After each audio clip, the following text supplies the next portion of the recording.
If you're quiet in your mind, you're going to have conversation with your horse through your senses and your emotions if you're just hand walking or just grazing them. You think that's true of every single person out there? If they're interested, yeah. What if your horse has been trying to communicate with you all along and you just didn't know how to listen? On today's episode of No Stupid Questions, I'm joined by Delaya Diana, an animal communicator and equestrian who helps uncover the deeper, unspoken world of horses.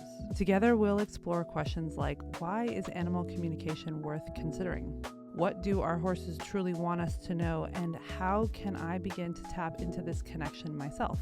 Delaya shares transformative insights, including why giving your horse the freedom to say no can build trust, how keepsakes and artifacts can honor the bond you share, and the unique spiritual energy horses, and especially mares, can bring to our lives. Whether you're curious about animal communication or simply want to understand your horse on a deeper level, this conversation will leave you feeling inspired, connected, and more in tune with the intuitive bond you already share. Delaya, welcome to the Dear Horse World podcast. Thank you. Thanks for the invitation. I'm so excited to have you on this podcast because you have made a big impact in my own journey. And I thought I might share a little bit with our listeners. I'm also, just to give everyone context, I was a little emotional before we started this podcast because Delaya has done some really powerful readings on Lady, my mare.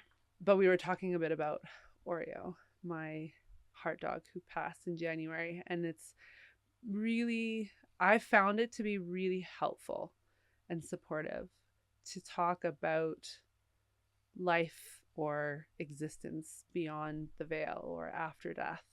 And I know that you just now offered such beautiful grounding wisdom in how we exist in this earth plane, and then what happens afterwards. And I'm someone who's had so many questions about that. And I'm kind of curious what your own journey has been through understanding about like how we exist in this earth plane and like your belief system around that. I mean, that must be such an evolution, because you were just mentioning that you have had quite a fundamentalist or quite a very fundamental upbringing. Yeah. Do you want to maybe share a little bit about that? Yeah, well, I was raised very fundamental Pentecostal, and number one, animals don't have souls.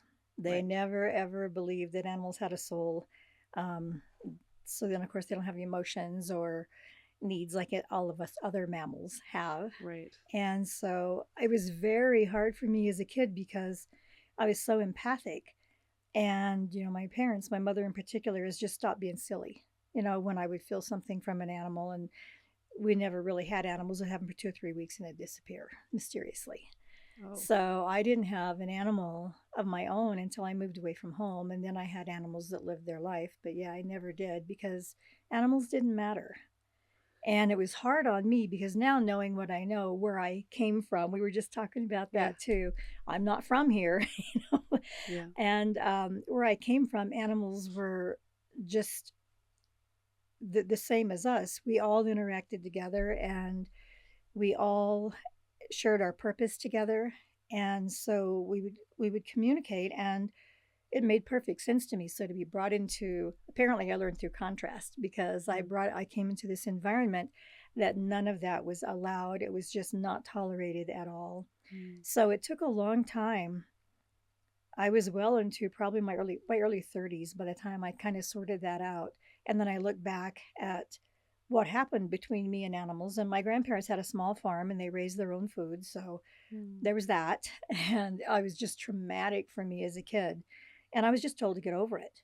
And if you have that animal connection, you don't just get over it. You might bury it for a while, but hopefully at some point in your life, it does come back and you're able to reconnect with that. And that happened in my 30s. And so it's been getting deeper and deeper since then. But I look back at some of the animals that I communicated with then, but I didn't even know it was communication, but it was like soul home, what I call soul home. It was like soul home kindred. And so we had something in common that would have saved me as a child, but it wasn't allowed. So it made my youth very, very hard. Like I said earlier, I'm not coming back. Yeah. I'm going to go where the animals, where all beings have the same status, and we can all collaborate together, and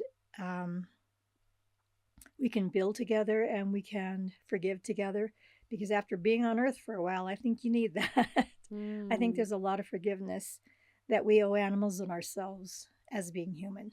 You said that you kind of came back to your ability to communicate with animals in your early 30s. What did that look like? I started believing what I was feeling. I've always been really, really, really empathic, which is, if you don't know what that is, and I'm a lot older than you, so it wasn't, we didn't have internet. And so you didn't really know what that was. And I always figured that there was something wrong with me because I would have all these feelings coming at me.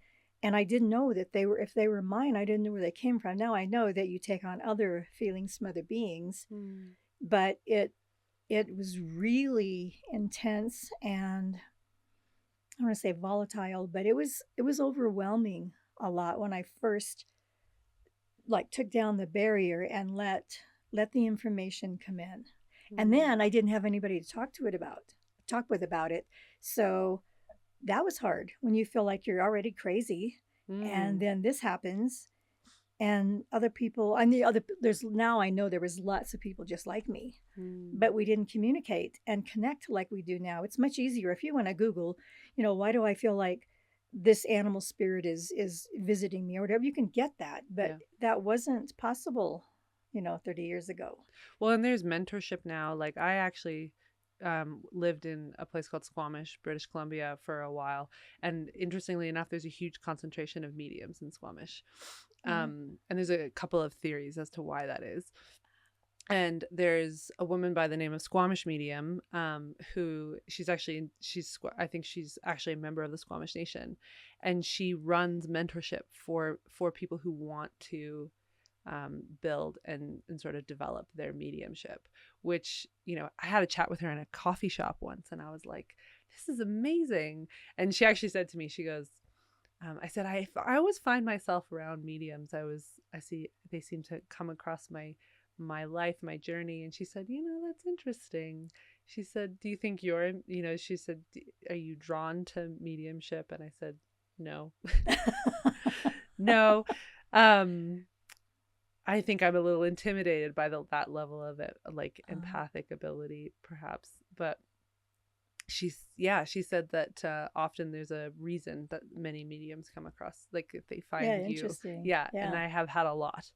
I've even had, friends that I didn't even know were mediums that I would then find later on that they were. So I think you're right, that it's a lot more available to people, that they can develop that skill.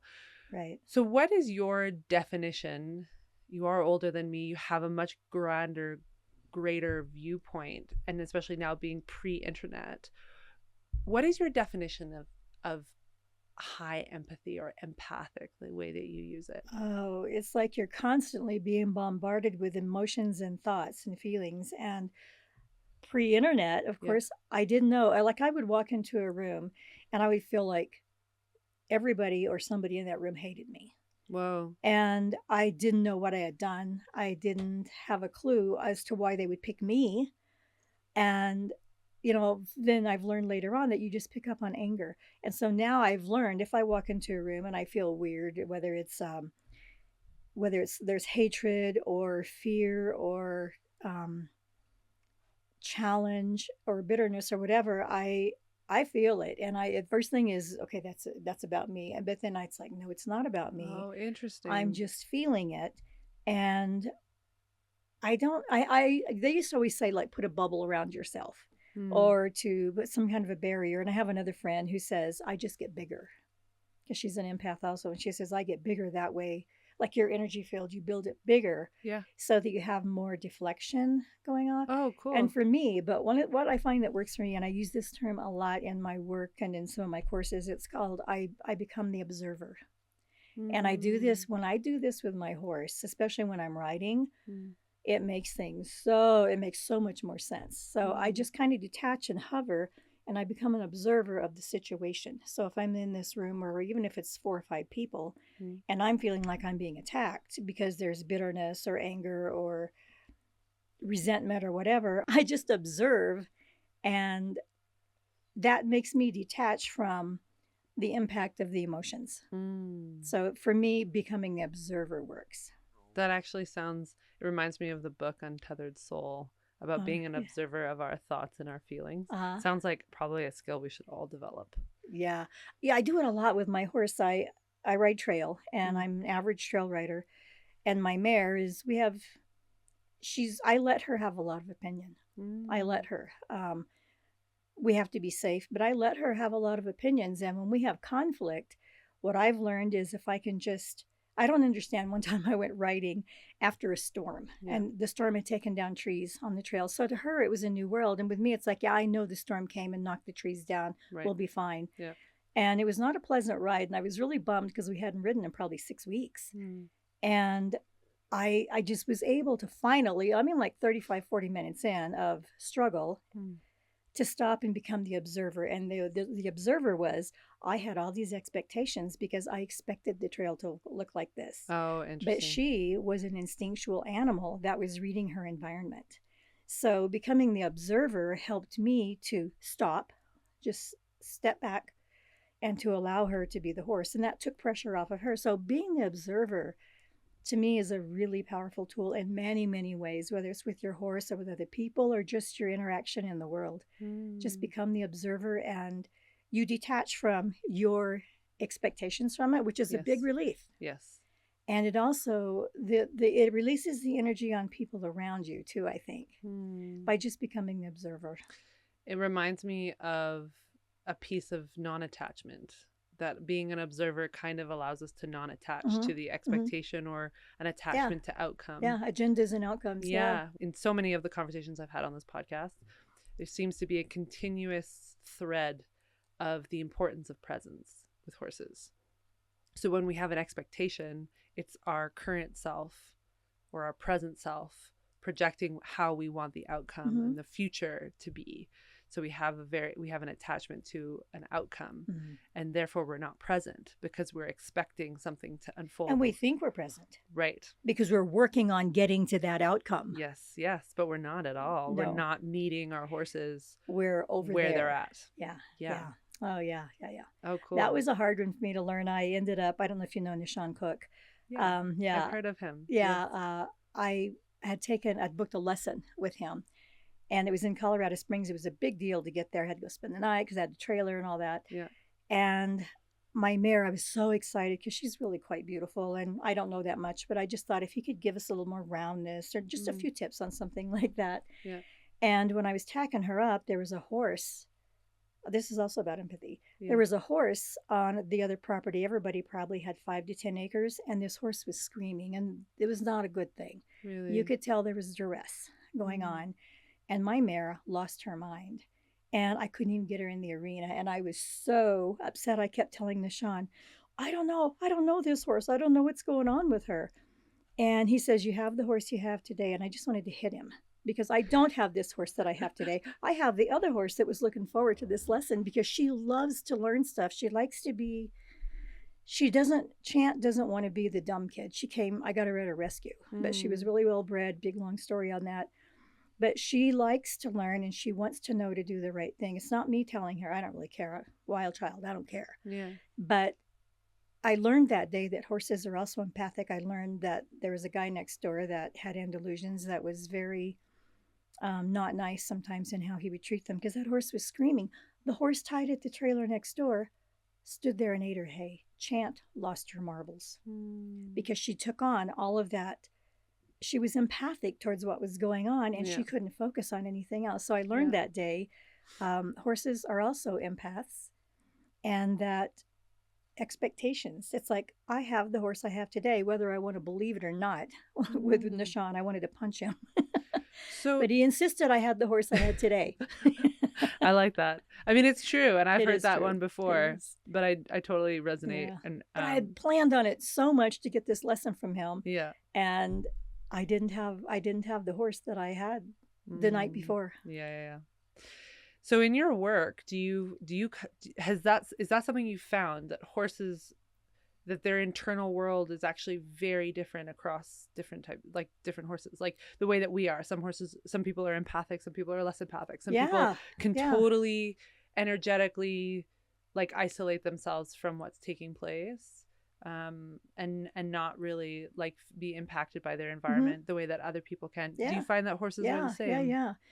Yeah. Interesting. Some horses are just I think it's like people. It's how you're wired. It's Yeah. how you came in to live this life.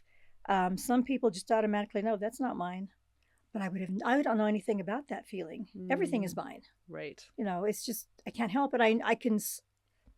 I can separate now and I can differentiate. But in the beginning of whatever I come into, it's mine. And I've known horses like that too. And then I've known horses that go, hey, dude, whatever. Yeah, I had a totally. gelding like that he just, and it's interesting because I'm a total mare person. I love mares. Yeah. I get mares. And they're much more serious than my gelding was. I've Yeah. only had one gelding, and nothing was his problem. He was able to let everything just deflect off, and so he didn't carry things that the mares carry. Right. And I've known a couple geldings like that too, and they're lovely and refreshing to be around. I Yeah. think they do have that love. Like, yeah, I know exactly what you mean, that differentiation. Interesting. So people who are listening to this podcast right now who maybe feel they resonate with the feeling you've talked about walking into a room and there being a lot of loud emotions, maybe they feel or have been told that they're deeply empathic. What advice would you have for them on I'd say how? get research on it.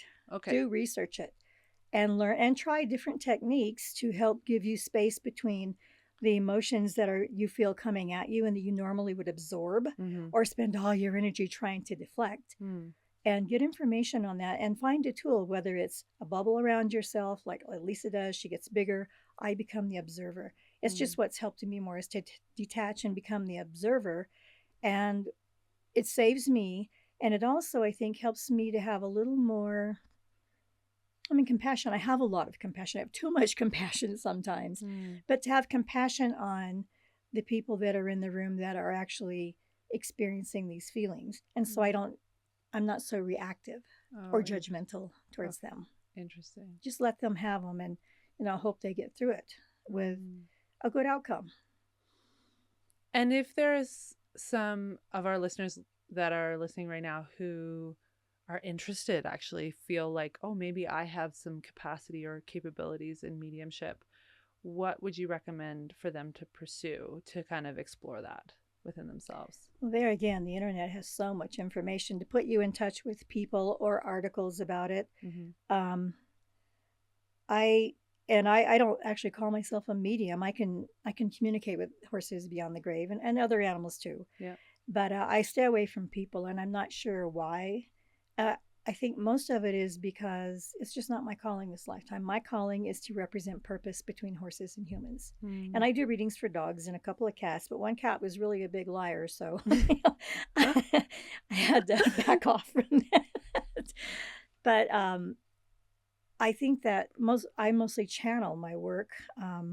So mediumship, I don't know. I would same way with channeling though. Just if you, it happened so easy for me years and years ago, maybe in '98 or something like that. I learned about automatic writing, and that's how I started into channeling. Was after I did automatic writing, then it just went into channeling. What's automatic writing? There again, you can get a lot of information online. It's when you detach from your thoughts and you just let your pen work. And a good way to start that is recessive handwriting. So use your non-dominant hand, like ask a question with your dominant hand and then answer it in your recessive hand. It just kind of bypasses the brain. Whoa. And it gives you answers. I use that in some of my courses. That's one of the tools, like to break through your assumptions, because we have assumptions and we have, like if you have a question, you have a situation in your life and you need an answer, you need a solution for it. Yeah. It's easy when you're just trying to write it through. And I'm not dismissing that as a logical, linear technique. Yeah. But what I find works for me is to write a question in my dominant hand and then just answer in my recessive hand. And it comes out totally different. Answers will come out different. You kind of bypass that linear thought. It reminds me of pendulum work? Is that sort of similar? Well, with a pendulum, the way I know to use a pendulum, it's always just yes or no answers. Yeah. Or they'll go in a big circle for me Yeah. and go, Or like figure it strong out or yourself. weak response. Yeah. Because I tried, and it's interesting because I tried this with Lady before we embarked on this road trip, because I really wanted to make sure, I wanted to like cover all my bases, that she felt good about this big epic journey that was gonna put a lot of stress on both of us, you know. And I actually found out that a lot of cowboys and there are a lot of people in the horse world from all sorts of backgrounds that you'd be surprised about use pendulum work with horses. Really? Yeah. Like, I am surprised. I know. Yeah. I was really surprised myself. But actually it's, you know, I know some old cowboys that use it that, you know, would not necessarily subscribe to, let's say, animal communication, but they believe strongly that pendulum work is. So what would they ask? What kind of question would they ask? Because to me, pendulum, and I know that you can, if you want to lay out some answers on a graph or something, the pendulum, you can ask the pendulum and see which answer it moves the most on. Oh, I don't know that technique. But usually it's more of a kind of a yes or no. Yes. So what they ask, what questions with their horse? I'm curious about this. Yeah, I don't know specifically what questions they would ask. I know the questions that I asked, and I had a really intense experience trying pendulum work with Lady, to the point where she actually, like, when we got to the sort of core of what I was trying to uncover with her, which was, does she want to do this road trip? Is it something that sort of sits well with her? She actually lay down, and basically continued to go to sleep. And she then dreamt, like actively dreaming, in the middle of the indoor right after we had done that session, which was very interesting. And did your pendulum give you a yes? So what we did was, we didn't do pendulum. I couldn't do the arm thing, and it was muscle testing, actually, I should say, is that it wasn't a pendulum. And I know some people do a pendulum. This was muscle testing. And I can't do the muscle testing with the arm. And I know some people do different types of muscle testing. And I did this with my body worker, and she's my horse's physio in Vancouver. Her name is Annie. And we actually did one where I was the pendulum. So, and this was the only one that worked for me. I couldn't do the arm. It doesn't resonate with me. I couldn't do I know some people do muscle testing. I didn't resonate with that. Basically, I stood with my feet sort of splayed like this, and I was kind of right on a place of balance. And if I fell forward, it was yes or a strong response. And again, it wasn't yes or no. Annie presented this idea to me that it's like either a strong response or a weak response. And so you have to present your questions accordingly. And so I was the pendulum. And that was very effective. I could very much feel the one sort of, I was able to remove myself from the question's sort of outcome as best that I could, like the best that I could observe. Right. But I found that to be an interesting modality to communicate with horses. And then the fact that Lady had such a fascinating response. I found that to be really interesting. And I'd never done that work before. It'd never been presented to me before. And I wasn't even aware that people in the horse world used that muscle testing as a way to communicate with the horses, or a way to communicate with answers. With answers, right? Like whatever that maybe it's your subconscious, maybe it's beyond both you and your horse. So when you are talking about the writing, for example, and you called it automatic writing, and that's what you just explained, which is writing. No, that was recessive handwriting. But automatic writing is when you kind of just detach from your thoughts and you just kind of let whatever comes through come through. Interesting. It's usually a little bit more, I'll say, advanced than our linear thinking. It maybe offers more perspectives. What I want to bring up real quick is you offered yourself to be the modality to get the answer the other day when we were talking about points of contact. That you were the point of contact there for the answers between what needs to happen and Lady. So you were the point of contact. Oh, cool. Okay, so this is a perfect opportunity to dive into what is a point of contact. Okay, so in human forms, we have wedding rings. They're a point of contact to remind you of what you've committed to in your life.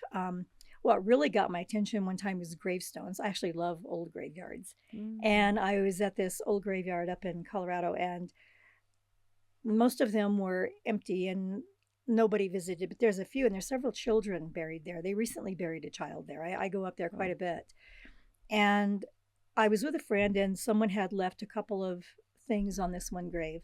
And I said, "Why do you think people even bother? Most of these graves, no one ever even comes." And she said, "I just think it's because it's a point of contact." So, tombstones, graves are definitely a point of contact between they're gone, but we had a life here, and this is mm. how I remember you, or this is where I'll meet you. I created this thing called meeting stones where if someone is passing, you can agree to meet at the stone. And then when they're gone, you can, because a stone you can take with you, whereas a tombstone you can't take with you. And Interesting. so just some kind of a point of contact, an agreement that you've made, and you can meet it, whether it's a place or an item. Mm. And for horses, horses a lot of times talk about using their hair as a point Point of of contact. contact, Mm-hmm. which is why we often keep the hair Yes. of our horses. Yeah. Yeah. I never thought of a tombstone. Like, I've never thought about why we have. I know that there's a ceremonial element to burial sites and cemeteries, right? Yeah, but not so much unless you're indigenous of some sort. As far as the ceremonial, most people just, I mean, they go through the motions of the funeral, Right. but truly, most of the graves hardly seem to be visited anymore. Interesting. But it makes sense when I think about it. Like when I think about, yeah, like you have a person that you love or an animal that you love and they pass on and they die and you agree to have a point of contact Yeah, where you can meet you me can here. Hmm. right. Yeah, Interesting. yeah. So some things you can take with you, like your wedding ring or your hair from your horse or your dog, Mhm. and you can always meet on the go per se. And other things you may have, like an altar at your house or in the woods, Yes. where you can meet them there. Cool. It reminds me of I actually only recently, like in the last couple of years, sort of got into a habit of building an altar in my home, and it was around the time that I lost my mom, and I started to really feel a deep connection to understanding the role of death in society and the importance of it in our human experience. Um, the passing of my mom was a deeply spiritual experience for me and for her, and a way for us to connect in on a number of ways in which I don't think we did in our lived experience. Hmm. Um, and so I think it's really empowering for us to sort of offer that as an opportunity for people who are listening to this podcast, that altars or a point of contact, that these objects that we have, they actually have a lot of energetic and spiritual Yeah, significance. they're not silly. They Mm. actually, I think they can hold energy, but also I think that we use them to place our intention and our focus so that we can let go of the other things for a time Yeah. and actually be present with what this item or this altar or this hair or whatever represents. Oh, cool. It's reminding me of, I actually kept, um, well, there's hanging up in the studio is Oreo's hair, Ah, my dog that yeah. passed in January. And then I actually have a bag, a Ziploc bag of his like undercoat. And it still holds his smell.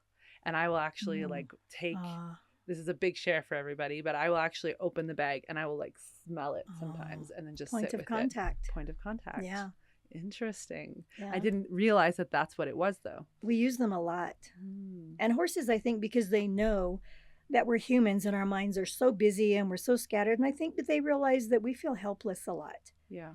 And so if they can give us something to focus on that will bring us back into alignment with whatever this is that's important to us, that it helps us.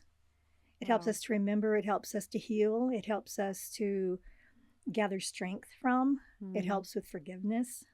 mm. And so they know that just as humans, we need this because they're just so much, they're more sensory than we are. I mean, it's, They are. yeah. And I mean, as humans, we have to think. We have to go out and drive and not murder somebody or get killed or whatever. Yeah. But, you know, horses are just so sensory. And I find that that's one of the big deals with my animals. My dog just did this for me the other day. I've had a lot of chaos and just making a move lately. Mm. And my pup, he's 2, and he came up and I could hear him just say, but you got to feel it. You know, get into your body and then you'll stop stressing so much about this needs to happen, that didn't work right. And it was true. Once I just let go and I started feeling the trees, I started smelling the air. It's really crisp outside and the pine cones and all of that. The intensity of the situation diffused. Oh, Yeah, interesting. just sensory. Yeah. Mm. And so our animals try to help us a lot get back into our senses because the senses hold wisdom, They do. but our minds are so strong. Most of us, our minds are they just doze over everything. They do. Mine does. Yeah, mine too. I'm very mercurical. Yeah. And I feel like we're also mentored and like sort of trained that way in society now. Yeah. Right. To be very much in our mind. That's the safe space. Yeah, it was not though. No, not at all. I said this the other day, that my mind is both an asset and a total liability all at the Yes. same time. Yes. You know, which is, I think, I'm really glad that I think about it that way now. So create a point of contact. I'm talking about me too. Yeah. Create a point of contact that would be something that would help to take that asset and liability part of yourself and bring it to something that represents what you really want on balance. I'm going to look at this for myself. Mm. You know, what would I use that would be something that would remind me to, you know, probably a big tattoo on my forehead. Yeah, I was thinking. Yeah. On the back of my hands. And do you think that's why we're so drawn to horses? That because they live in their bodies. Yes. You know, like they're Yeah. so, and there's science now. I think it's actually really incredible and important that there is so much science out there and evidence about the impact that horses have specifically. And I know that Dewey Freeman, who was recently on the podcast, talks a lot about the research that HeartMath has done. Right. And thankfully that research now exists out there, because I think it's proving a lot of what people have been talking about for decades. And the different modalities of therapy are proving it, whether it's through the woman who, I forget her name, Stacy, I think maybe, she was kidnapped out of Truckee when she was like 12, and this couple took her. She had children with the father. They're in prison now. She finally managed to get away in her 30s. They robbed her life. Her therapy, I was talking to Linda Kohanoff on one of my podcast, things. Yeah. Her therapy is equine assisted therapy. Is really? what is. They robbed her of her life. I mean, they took her when she was 12. She didn't escape till her 30s. She had 2 children with this man. So a lot of therapy needed there. And does this woman do therapy with Linda? No, but Linda does work with therapists. Oh, cool. Yeah, and so, she does work with some psychotherapists. And this, I think her name is Stacy. I can't remember. But equine assisted therapy is her. I think she has some books about it. Oh, wow. I would love, we should have her on the podcast. Yeah. There you go. Yeah. Love to have her on the podcast. Linda too. Linda's on my list. Yeah. She's on my dream list. She's awesome. So, there are a lot of her books. Yeah. We have a lot of her books in this trailer, in this podcast studio. Remember the first time you found that feeling of deep connection with your horse? That moment when you knew that this was more than just a sport, more than just a hobby. It was a partnership. It was a way of life. But then things got complicated. Maybe it started with conflicting advice from trainers, or your own frustration of not making progress at the pace that you wanted. Or maybe you even started feeling afraid of your horse's behavior. Suddenly, that magic feeling, that deep connection, that started to slip away. I've been in your shoes, and I know that feeling. That is why I created NF+. I want every horse and rider to experience that profound connection that starts with education and a strong support system. At NF+, we are breaking down barriers, bringing you the best training, the most helpful advice, and a community that supports you at every step of your journey. With audio and video lessons on everything from horse care to groundwork to rider psychology, NF+ is your key to unlocking the true potential of your partnership. It's not just about looking good in the saddle or winning ribbons. It's about rediscovering why you fell in love with horses in the first place. It's about becoming a better horse person, becoming someone who has the tools to achieve the goals and find that feel that all horsemen and horsewomen aspire to have. Whether you're an experienced competitor or just starting out, we have designed NF Plus specifically to support you. Join Noelle Floyd Plus today and become part of a movement that puts your relationship with your horse at the heart of everything. Because when you ride with understanding and connection, the possibilities are literally endless. Sign up today at noellefloydplus.com. That's Noelle Floyd, PLUS.com. I wanted to sort of also introduce the format of No Stupid Questions into this because so many people in our community had questions for you. So I've written them out and I put them in this jar. It gives us an opportunity to not only I get to ask my questions, which I have, and I have many more, but we also get to ask questions from other people. So all these questions are from our community and from my own team on NF Plus. And so I'll pull out the first one. What is the most common message you get from horses? Most common would be, probably the second most common is the point of contact thing. I think they always want to bring the human back. So the most common would be for people to understand that the horse isn't so much in their life for the discipline or for the riding, but for purpose, because that's just my work. And they almost always come back to purpose between their human and themselves. When you talk about purpose, what do you mean by that? Why they're together. And usually horses are here to help bring out something within that human, to support it, to free them from something. And I have, tons of just amazing little quotes of insight from horses. Like I have this one friend, and she's not really into all of this, but she and her horse had a connection. She gave him away twice. She had a Hanoverian, and he was ornery. She gave him away twice? Twice. He came back. Oh, interesting. Oh yeah, he was like a $40,000 horse, and he was ornery. He could no, but Marley was Marley, but they were just so joined so deeply outside of this physical. Ran me out twice. She rehomed him, and he came back both times. He'd be so ornery, he'd come back. But it was on purpose. So he was meant to be with her. And it was totally on purpose. He arranged it. Yeah, cool. Yeah.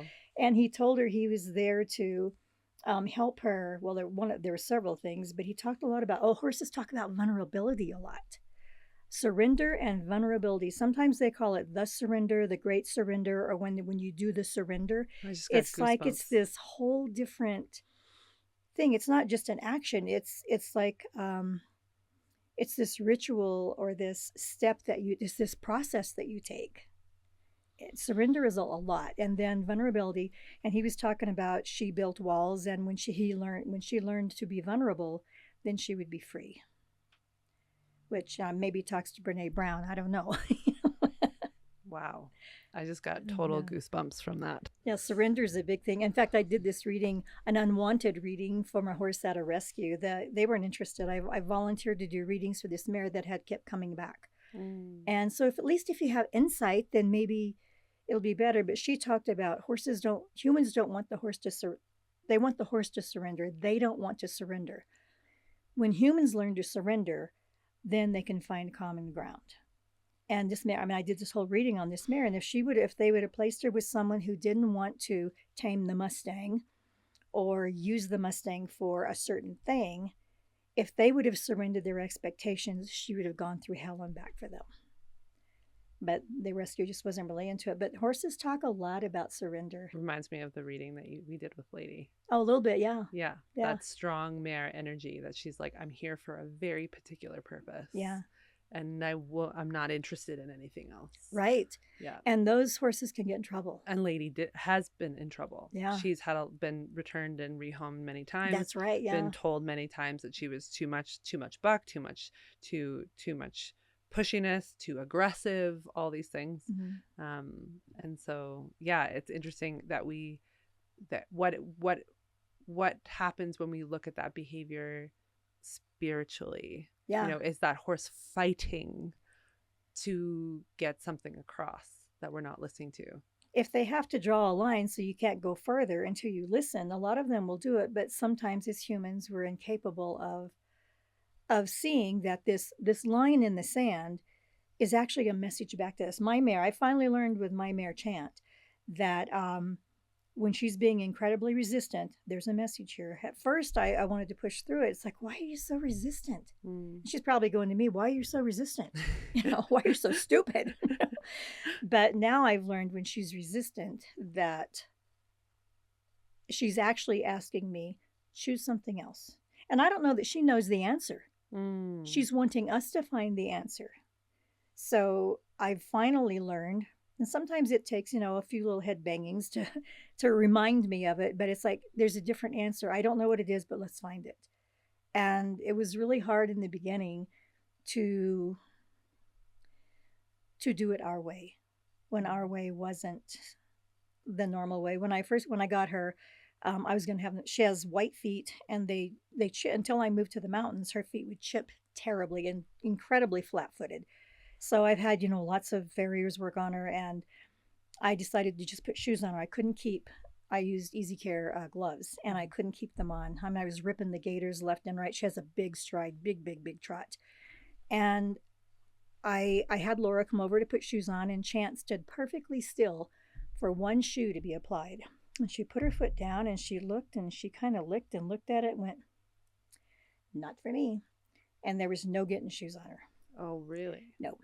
So I left it on a couple days to see if she'd like it, and had Laura come back. No way, no how. And I had tapped on her feet and did the whole thing to harden her off, to get her used to it. No way, no how. So I said, okay, then I'll look for something else, but you have to work with me on something else. And I ended up going with Easy Care glue on tabs. Oh, cool. It was a learning curve for me. Yeah. Overall, they work pretty well. Sometimes they're a pain in the butt. Yeah. Other people have better luck than I do. But I mean, it's, I have like $700 worth of equipment to put shoes on the horse. Totally. Yeah. Yeah. So, but it was a hard thing, because people would say, you make her stand there and get those shoes, put a twitch on her, whatever it takes. And it's like, I'm not putting a twitch on a horse that's had a pole injury. I don't do twitches, but I do a skin twitch sometimes. We have an agreement on that. My horse and I have an agreement on that. But I told her I would help find a better way. I understand not wanting to wear shoes all the time. When I get home, I take my shoes off. Yeah. Yeah. So I totally understand that. But it took a lot of research on my part and a lot of commitment to her to make it work for both of us.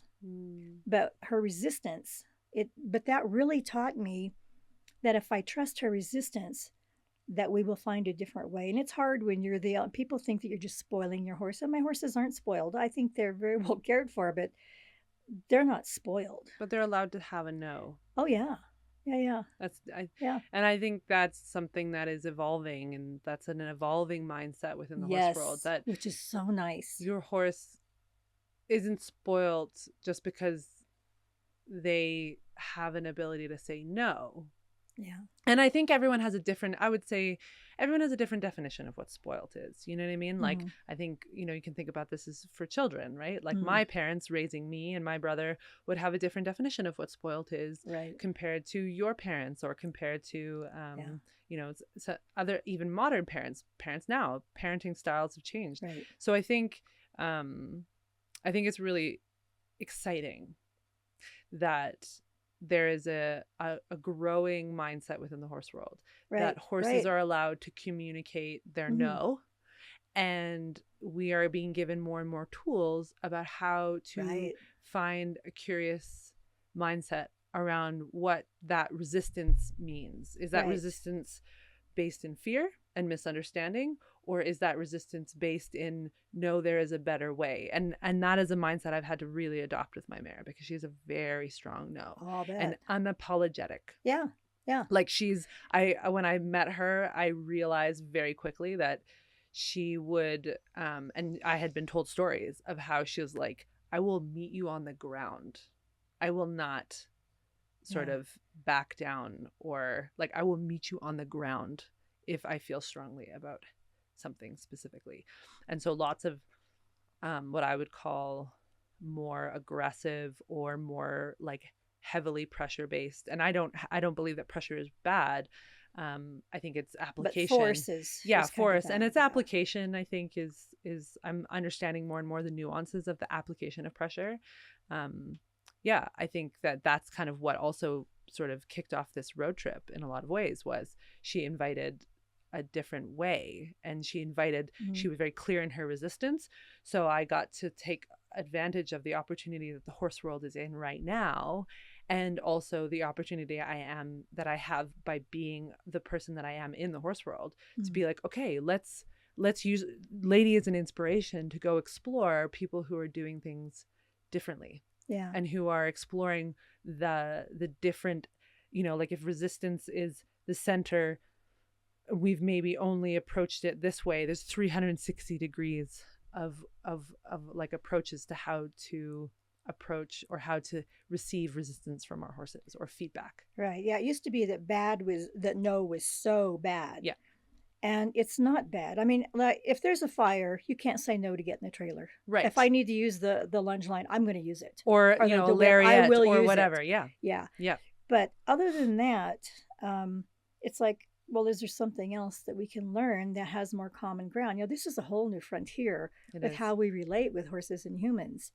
And I think for the people now that are starting to listen to the no, we're starting to understand it doesn't mean no, it's not going to happen. It means not this way. Or not right now. Yeah. Or I'm not ready.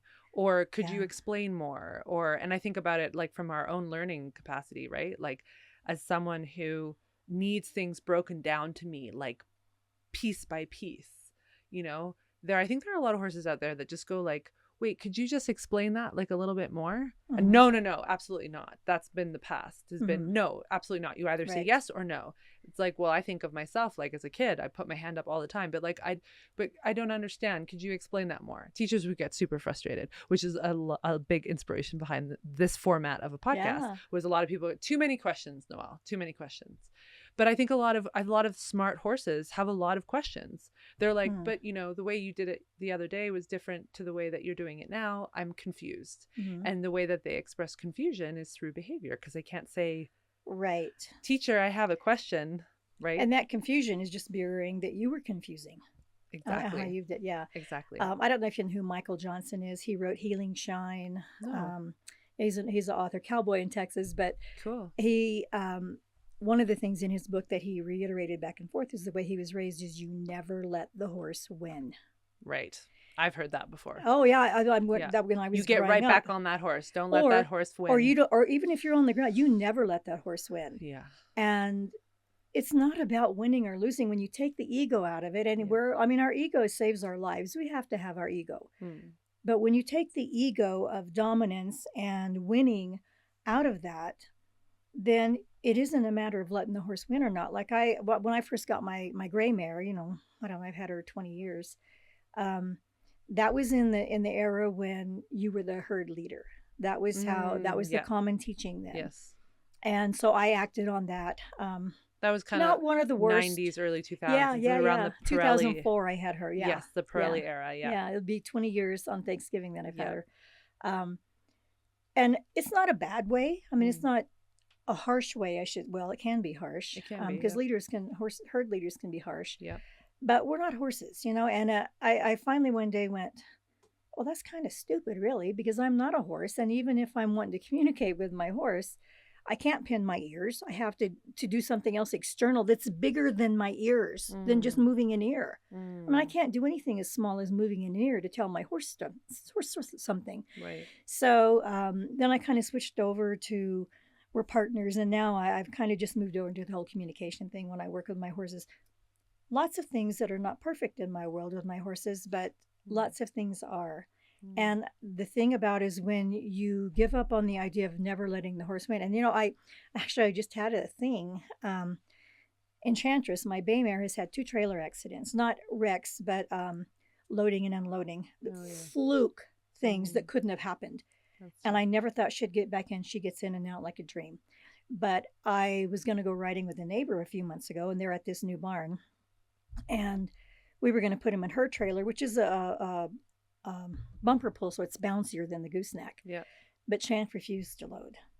And I had to bow down because I couldn't believe that I couldn't get her in that trailer. Oh, interesting. And I brought the other horses out, whatever, and I've never had that problem. She's had 2 accidents, one where she got hurt, and she still loads, no questions asked. It's like, we're doing this. I know it needs to be done. That was an accident. And I was, it took me down a few notches because I'm always so proud that my horse will load, even after accidents. Yeah. And I had to really step back and really look at that whole situation and just take several steps back, but listen to her, because I didn't get her in the trailer. And so I went and tried to put her in my trailer and finally got her into her own trailer. Yeah. And I just took her back out. And I was fighting with myself because it's like, is this an incidence of I can't let the horse win. So I went ahead and put her in the trailer. Yeah. I didn't go anywhere, but I put her in my trailer. Yeah. And in hindsight, it's like, that was really a stupid point. You know, there's no real benefit to, like they say, you can't stop on a bad note. They have to accomplish something before you stop. And I don't know that I believe that anymore. I mean, I used to. It's like, but I don't know that if you have a bad day and you're at an impasse, just do something else that's not training or education related. Oh, interesting. For me. Yeah. For me. Okay, this isn't working. Let's go eat grass. And a lot of people think you're rewarding them for bad behavior, but I think you're letting their brain switch a little bit, and my brain switch a little bit, because I can't really function well once I'm all riled up. So how do I expect them to function well? I lose the whole point of why we're together. So actually, I don't buy into a lot of those theories that we've used in the past that have worked. And I'm not saying they don't work for everybody. Yeah. But for me, I don't care if the horse wins or if I win. It's not about that anymore. Well, I think the benefit of there being so much variety now is that you can choose what works for you and that particular horse. Yeah. I think I've come to really embrace that there are different styles and different methods and different philosophies that might apply really beautifully to one horse, that might not apply really well of your to own horses. Yeah. Right. Yeah. And that you could actually have 5 horses that require 5 different approaches. Right. And what a notion that they are all individuals and that they all require individual consideration of how they learn and how they move through the world and what they want to do. Right. And I think it's exciting to give people it that is. liberation. Instead of being, oh dear God, now I've got to learn this and that, it's a matter of, look at all these things we can do together. Yeah. Look at how many different ways we can achieve what we need. Okay. It actually gives a lot of freedom. It does. I think it's exciting. Okay. Do you see any common blocks or struggles that owners tend to bring to the conversation? Yeah. Well, assumptions. Me too. Assumptions. The thing is, we should never ever. I was talking to someone who said their horse told them never assume that we're connected. I forgot who that was, but their horse told them never assume we're connected. Whoa! If I could think who that was, I'll let you know. But I thought it was a brilliant, simple reminder and opportunity. Never assume. So I think the big thing that people bring to most of the people that get readings from me, they're already interested in the soul connection with their horse. Every now and then they're not. They want to get the answers they want, which sadly they usually don't, because it's the horses. Like I said, this is my work. It's all about soul work. Yeah. And the big deal is they have assumptions. They'll approach their horse. They'll ask me some questions, and they want definite answers about the issue. And the horse is wanting to talk about the relationship. You fix the relationship, you fix the issues. I mean, you do that with your partners, Yeah. So that's kind of a big thing, is they come with a lot of questions and they've already assumed the answer. They just want to know how to get it. They want me to tell the horse, don't do that, because they have good intentions, but it's not what the horse is here for. Yeah, it kind of reminds me of like relationships in general, right? So if we are going to want to have a conversation with our partner in life about, don't leave the toilet seat up. Yeah. But in fact, the deep aspect of the relationship is, okay, let's actually explore how we're communicating with each other. What'd you assume? Yeah, or I assumed everyone put the toilet seat down. Yeah, like the assumptions aspects of it kind of reminds me of that. Sometimes I wonder whether, we're really focusing on like, why won't my horse trailer, or why won't my horse do this, when in fact the horse is actually really focusing on, well, how is the state of our relationship? Yeah. Where's our relationship? Yes. Bank at? And that's exactly what happened with Chant and I that day that she wouldn't load. Since I moved them, I used to spend more one-on-one time just hand walking. I'm a big hand walker, just Mm. stand there and brush them. Mystic doesn't like to be brushed, but Chant does. And all this conversation takes place when I'm Mm. doing that. I mean, everybody, if you're quiet in your mind, you're going to have conversation with your horse through your senses and your emotions if you're just hand walking or just grazing them. You think that's true of every single person out there? If they're interested, yeah. Cool. Yeah, Oh, I really do. cool. That's empowering. But most people aren't. They hand walk the horse and they're on their phone. Ah. They're at the barn, but they're yakking with their friends. I don't like to board in a common barn because I don't like Mm. people interrupting my horse time. It's fun. It's fun to talk about horse stuff with your barn buddies, but then you don't spend time with your horse. It's actually interesting. So Lady will actually knock the phone out of my hand when I'm around Ah. her. Mm-hmm. I think she's like, be present with me or go away. Yeah. Is basically Yeah. the message that I've gotten from Yeah. her. Don't waste my time. Yeah, just Don't like pretend. if you don't want to be present around me, then I'll go back. That's the feeling Yeah. I get Yeah. from her. Is Yeah. it's been very enlightening. That it's like, be present with me or nothing. Yeah. You I know? don't waste my time, and I don't want it diluted. I want all. Yeah, Yeah. very much. Oh, these are so cool, Delaya. I'm just so excited about these questions. Okay. Sometimes it's hard to know who to trust when it comes to animal communication. Mhm. Any tips on how to find someone that's good or legitimate? Actually, I really don't know. I've used a few. I have a woman I use in the UK. I trust her, but I know her through social media. Actually, she was on one of my Soul Horse Sundays. First of all, probably look for someone who doesn't know everything. You know, Okay. just like with any other reading. Like if you want a reading from a psychic or a tarot reader or any kind of intuitive, someone who, when people start claiming to be omnipotent and I know this and I can find out this and that, it's like, you have too many assumptions already. So find someone who isn't omnipotent, Okay. who doesn't claim to be omnipotent in their skills. It doesn't mean that they aren't good at what they do, but if they start saying that they can do this and this and this, it's like, I don't know about that. I shy away from them personally, and I do get readings from other people. Oh, do you? Yeah. Cool. Yeah. I would also add to that I think it's really important to get references through other people. So we can put in the show notes for this podcast so people who you yourself have worked with that you would recommend. Yeah. And I can also put all the information we'll obviously have all the information for you in this episode in the show notes. But I found you through my best friend Soliana. Oh, okay. Yeah, And she's Wyoming. Yeah, and Yeah. you did a really powerful reading with her and her Mustang Donnie. Yeah. And and then she had another friend out there too. Yes. Yeah. And so I've always gone through recommendations. I've actually done that on a number of levels across many different ways in which I move through the horse world. Is I actually usually only go off of other like a first person recommendation or a first person introduction. Right. But if you're in a horse world situation that isn't okay to do, that's not possible. Yeah. Then, and you don't want them to know you're going to be doing something so insane. Yeah. Insane. Yeah. Totally. Yeah. Then I would say the research and look at referrals too on their website, or where they usually have those. They'll have recommendations or people that have endorsements, I guess. But when they go around claiming to be omnipotent, I don't care if it's an animal communicator or an astrologer or whoever, then I kind of shy away. That's such good advice. All right, next question. Do you want to pick it? You read it. I can't read your writing. I have like worse than doctor writing.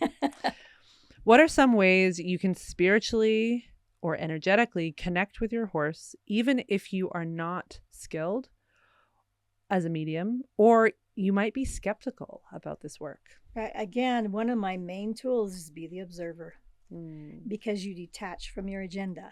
So if you want to go out and have your own private soul experience with your horse to communicate and to learn, everything, and communication isn't always like words that come out. Like when I do my channeling, It can just be you get information through your emotions, or you'll just suddenly get the answer. It's like it comes without words. And it's like, okay, I know, I get it. Okay, I understand. Cool. So just when you become the observer, you detach. And that gives you more room for your thoughts and your emotions to come up with something different than you had expected. Because the thing is, and I am, it's easy for me to do it too. I'll go out and I need an answer, so I'll expect for it to be XYZ. Like right now, Chant has a swelling on her back leg, so I'll expect for the answer to be blah blah blah, and it isn't necessarily like that. So once I detach and I just observe the whole situation, it's funny. I may be looking at her leg that has this swelling, but what will come up is there'll be something else up in her body that will kind of show up because I've detached from my expectations and my hopes. I mean, expectations aren't always bad. We hope that we're going to find a good answer that's going to benefit us both. I mean, we want to move forward. You know, chances are if you're paying for a reading or for some kind of a communication, you want to move forward. But sometimes your expectations they cause so much interruption, like, you know, a clogged ditch. Yeah. And so you don't really get the flow going. So when you get rid of all those expectations, then it just flows easier. Expectations really can slow us down in so many ways. Well, and I think that's why you shared with me that that's often why you don't do in-person readings. Yeah. Well, being empathic, the humans energy really, I just feel bombarded sometimes. They want to know so bad. Some of them want to know with expectations and others don't. They really don't have a clue, but they're desperate to know. It's like, I can't read desperate, stop. So I do it remotely almost all the time.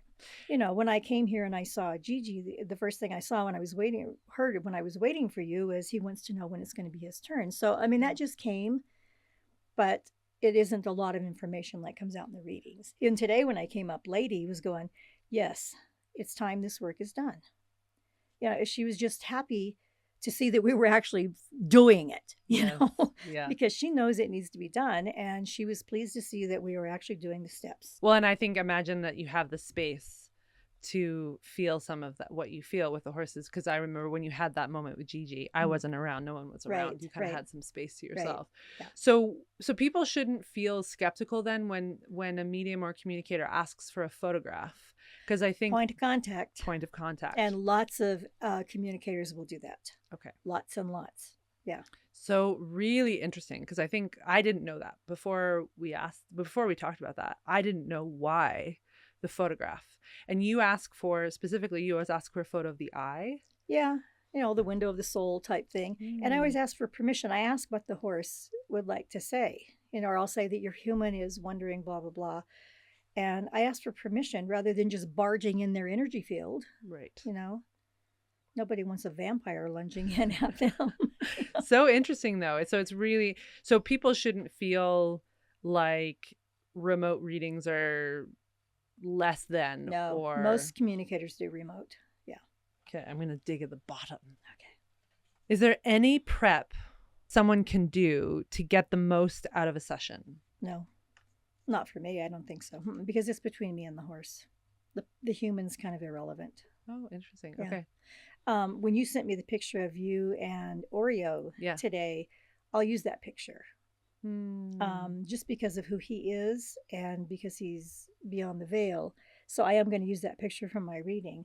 And occasionally if it was funny, I've had a horse do that before, kind of insist that his human were in the picture too. Oh, interesting. Yeah, they're in Pennsylvania or somewhere, so it's not like they're right here close that I would even know them. But he worked the picture series to the point that she would be in the pictures, and then I understood. But she needed a little bit more. She needed me to be able to hear more about what he had to say about her than himself in that. Oh, so. Yeah, but in general, I don't think you can know. Okay. No. All right. Last question. And then we'll do rapid fire. Okay. The rapid fire questions. If your horse seems happy, why get a reading with an animal communicator or medium? If you just wanted more information, seeming happy, is that enough? And it may be enough, you know. But if you are interested in, like, for readings with me. Yes. Now, other people do different types of readings. But for a reading with me, it's always about soul work. why you're together, why your souls agreed to come here together. Cool. So if you want to know more about that, even though you're happy, if you wanted to take a little bit of a deeper look into it, they're very insightful. I'm amazed at horses and what they say. I am too. I feel like I'm just understanding this in a deeper and deeper way. And every time I feel like I understand that and how incredibly powerful and deep they are. And then there's like another layer. Another wave. Yeah. Another wave comes and I'm like, oh my gosh. Yeah. Okay. So I always finish every episode with 5 rapid fire questions, and I'm always really interested. You've not heard them before. Pressure's on. If you could read one book to the horse world, what would it be? Maybe Riding Between the Worlds. By Linda Kovanoff. Nice. Who is the most iconic horse in history? I don't know that I would have an answer to that. Like fictional or real horse? Could be any. To you. It's to you. Probably Black Beauty. Oh, man. I could never read that now, but as a child, it was the book. I think such a transition in fiction, too, like in writing. Yeah. Right? Like to write from the horse's perspective is so revolutionary. Yes. That book is, iconic. Most undervalued skill as a rider? Listening. Humility. I don't want to say humility. I don't really like that word, but being able to listen and get out of the way. Who is the greatest horseman or horsewoman in history? Oh, gosh. I would have no idea on that. I don't do a lot of technical study. But I imagine it's probably somebody I know one-on-one. Cool. You know? So Mark actually said Mark Rashid I had on the podcast recently, and he had an amazing answer to this question. And I just want to add to it because I kind of alluded to it, which was, we won't know. He said the greats are out, working with horses, and they don't care about being famous or your Tom Dorrance. Yeah. He said that probably the greatest to ever be, we don't know. We'll never know them. Yeah. And I was like, it gave me goosebumps when he answered that. Yeah. Everyday people. Yeah, everyday people. And the last question, mares, stallions, or geldings? Oh, mares. I was like, I know her answer to this. Mares, yeah. Why? Stallions are lovely, but they're just not practical. Their life conditions isn't always practical. Yeah. Mares, I don't know. I get mares. They don't do nonsense. They want to cooperate. And not that geldings don't. I'm just talking about my experience. I've only had one gelding. Yeah. And he was lovely, but definitely more goofy. As far as he's the only horse I've ever had that bucked. He's the only horse I've ever had I didn't start.